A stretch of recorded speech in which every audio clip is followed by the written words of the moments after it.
और शोषित, दलित, वंचित, पिछड़े महिलाओं के शुभचिंतक बहुजन समाज पार्टी के संरक्षक मान्यवर काशीराम जी को सच्चे दिल से खिराज अकीदत पेश करती हूँ।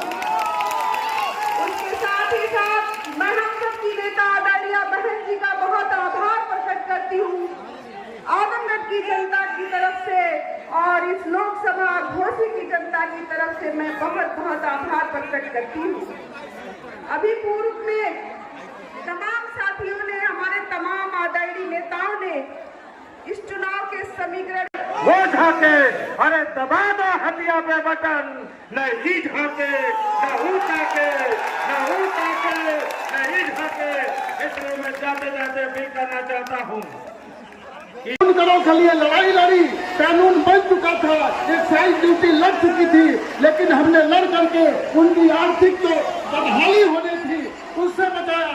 इसलिए साबित हुआ कि बाबा साहब की जो विचारधारा थी कि अगर राजनीतिक सत्ता की चाबी पाओगे तभी तुम्हारे जो समस्याओं के बंद दरवाजे हैं खुलेंगे।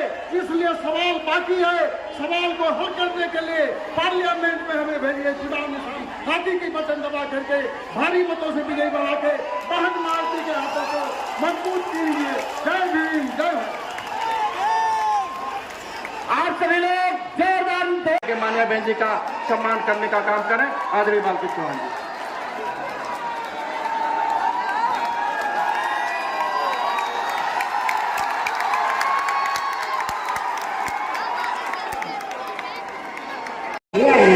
और यहाँ मैं खास तौर से आजमगढ़ मंडल के दलित वर्ग के लोगों को ये बताना चाहती हूँ कि जब समाजवादी पार्टी सत्ता में थी, श्री अखिलेश यादव यूपी के मुख्यमंत्री थे, तो श्री अखिलेश यादव ने तो यूपी के एससी व एसटी वर्गों के सरकारी कर्मचारियों का पदोन्नति में आरक्षण बिल्कुल समाप्त कर दिया था, खत्म कर दिया था।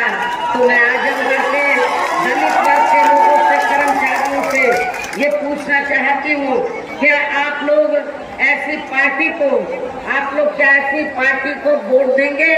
मैं ऐसी पार्टी को आप कतई ये बात नहीं करेंगे।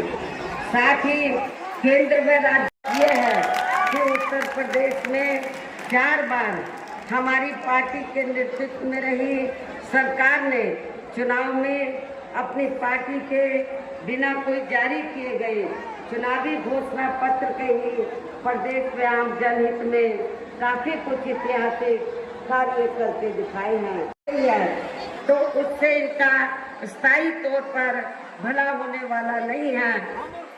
और वैसे भी इनकी ये जटिल समस्या देश में हर हाथ को काम देने से ही केवल दूर हो सकती है, जिसकी तरफ हमारी पार्टी की बनी सरकार विशेष ध्यान देगी। और इस संदर्भ में मैं आप लोगों को सावधान भी करना चाहती हूँ। आप लोगों को ये मालूम है कि पिछले कुछ समय से तो केंद्र की बीजेपी की सरकार द्वारा जो गरीब लोग हैं उनको थोड़ा फ्री में राशन देकर उसके एवज में उनसे वोट लेने की गुजारिश की जाती है कि आपको केंद्र की सरकार ने फ्री में राशन दिया है तो इसके एवज में आपको बीजेपी को वोट देना चाहिए।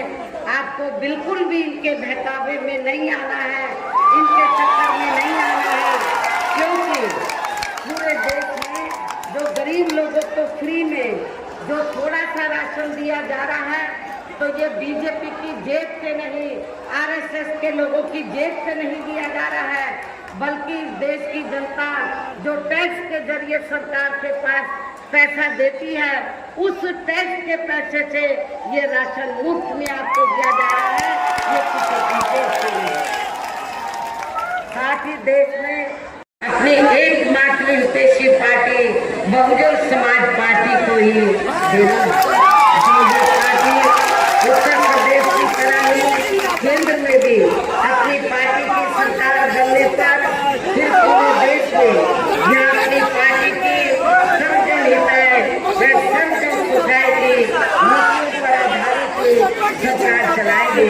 इसके साथ वाले दिन यहाँ बीएसपी के अपने सभी लोकसभा उम्मीदवारों को अपनी पार्टी के हाथी चुनाव चिन्ह के सामने वाले बटन को दबाकर उनको भारी वोटों के अंतर से जरूर कामयाब बनाना है, जरूर विजयी बनाना है।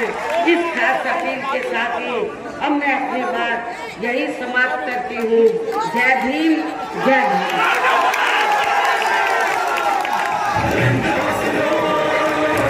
जितनी भी पार्टियां हैं उन्होंने इस देश के बड़े बड़े पूंजीपतियों व धन्ना सेठों से तो पार्टी के संगठन को चलाने के लिए, चुनाव आदि लड़ाने के लिए अरबों खरबों रुपया इस देश के बड़े बड़े पूंजीपतियों व धन्ना सेठों से लिया, किसके जरिए?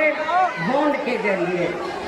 लेकिन बहुजन समाज पार्टी ही एक अकेली एक ऐसी पार्टी है जिसने बॉन्ड के जरिए एक भी रुपया इस देश के किसी भी बड़े पूंजीपति या धर्म से नहीं किया। इससे साफ जाहिर होता है कि हमारी पार्टी दूसरी पार्टियों की तरह बड़े बड़े पूंजीपतियों व धन्ना सेठों की आर्थिक मदद लेकर ना तो अपना संगठन चलाती है, न चुनाव आदि लड़ाती है, बल्कि हमारी पार्टी बीएसपी के मेंबरशिप के जरिए व मेरे जन्मदिन के मौके पर थोड़ा थोड़ा बहुजन समाज पार्टी जिंदाबाद, बहुजन समाज पार्टी जिंदाबाद, कुमारी मायावती जी जिंदाबाद।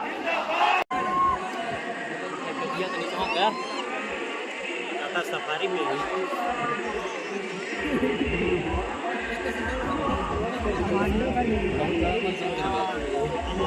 इधर इधर इधर